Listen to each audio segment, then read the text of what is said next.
কাদের কথায় আমাদের চোখে জল ভরে আসে? এটা একটা প্রশ্ন। অনেকেই বোঝে না এর উত্তরটা কী হতে পারে।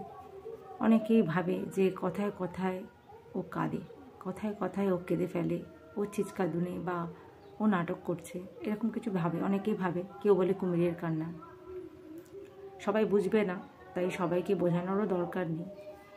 কিন্তু অনেকের কথা শুনে বা অনেক বড় বড় জ্ঞানীগুণী মানুষের কথা শুনে বুঝলাম সেটা হলো, মানুষ তার কথাতেই বেশি চোখের জল ফেলে মানুষ যাকে ভালোবাসে, অন্তর থেকে যাকে ভালোবাসে, যাকে ভরসা করে, বিশ্বাস করে, যার উপর ডিপেন্ডেন্ট, পুরোপুরি যার উপর ডিপেন্ডেন্ট সারা জীবনের জন্য, বা যে কোনো ভালোবাসার মানুষ, সে সম্পর্কটা যাই হোক না কেন, সে যখন মনে আঘাত দিয়ে কথা বলে বা দুর্বল জায়গায় আঘাত করে, কোনো কথার মাধ্যমে হোক, ব্যবহারের মাধ্যমে হোক, যেভাবেই হোক, তখন অপর দিকের মানুষটা খুব ভেঙে পড়ে এবং তার মনের কথাটা সে যখন বোঝাতে পারে না, তখন সে কেঁদে ফেলে। তখন যতই সে চেষ্টা করুক নিজের চোখের জলকে কন্ট্রোল করবে, কিন্তু সে পারে না।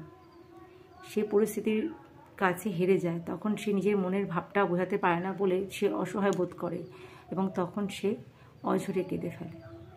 এবং সেই কান্নাটাকে অনেকে নিয়ে মজা করে, কান্নাটাকে নিয়ে হাসির খোরাক বানায় এবং ভাবে সে নাটক করছে বা সে কথায় কথায় কেঁদে ফেলে, চিৎকার, এরকম একটা কিছু আখ্যা দেয়। কিন্তু এই ব্যাপারটা যাদের যাদের মধ্যে হয় তারাই এই ফিলিংসটা বুঝবে, বাকিরা বুঝবে না।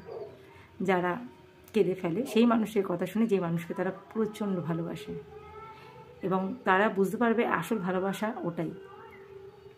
আর সাধারণত আমরা তাদের কথা গায়ে মাখি না, যাদেরকে আমরা ভালোবাসি না বা যারা আমাদেরকে ভালোবাসিনি, গায়ে মাখি তাদের কথাই আমাদের কষ্ট হয়, মনটা ভেঙে চুরচুর হয়ে যায়। যাদের আমরা খুব খুব ভালোবাসি এবং যারা আমাদেরকে একদিনের জন্য হলেও একটু ভালোবেসেছে, সত্যিকারের ভরসা দেখিয়েছে, তাদেরকেই আমরা ভালোবাসি এবং তাদের একটা ছোট কথাও আমরা ভেঙে পড়ি, বোঝাতে পারি না কেন এত কষ্ট হচ্ছে, তাই না?